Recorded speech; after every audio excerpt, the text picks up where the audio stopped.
Hello. Welcome to 2 Minutes with Money. Today we are going to talk about debt, but not in the usual way. Not with fear, not with guilt, not with shame. Just truth. Debt is one of the most misunderstood parts of money.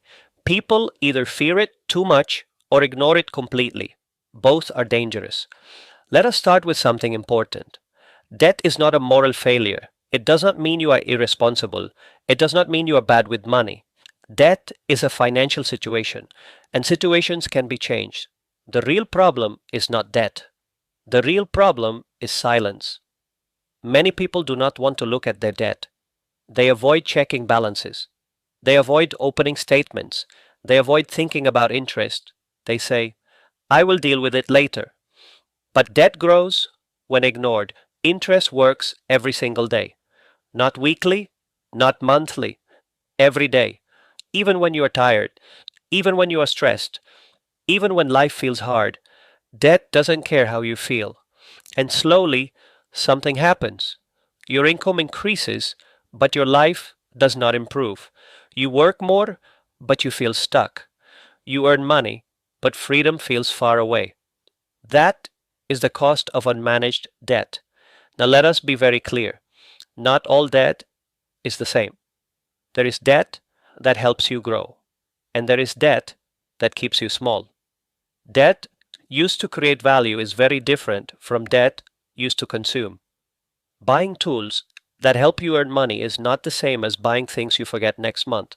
The danger is when debt becomes normal spending, when debt pays for comfort, for impulse, for lifestyle you cannot support yet. That kind of debt steals the future to make the present easier, and the future always sends the bill. Another important truth: minimum payments are not your friend. They are designed to keep you calm, not to set you free. Minimum payments make debt feel small, they make it feel manageable, but they stretch the problem for years. If you only pay the minimum, you are not in control. Interest is.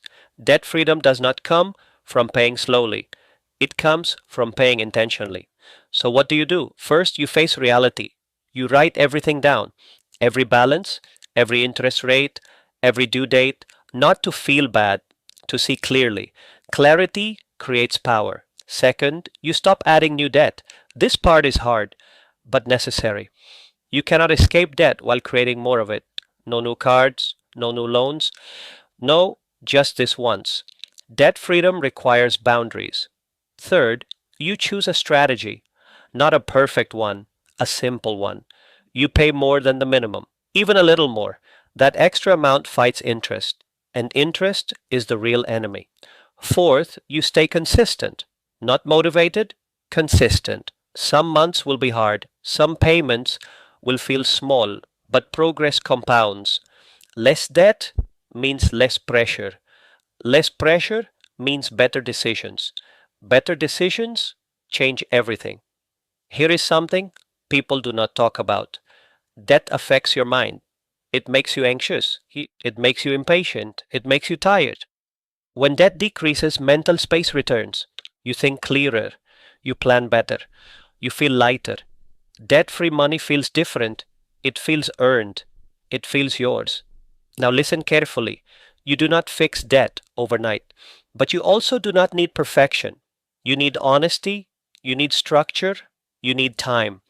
Debt freedom is slow, but it is permanent. And one final truth: debt doesn't disappear because you hope, it disappears because you decide. No panic, no shame, no delay, just action. Start where you are, with what you have, today, because every payment you make is a step toward freedom. Thank you for listening. See you in the next episode of 2 Minutes with Money.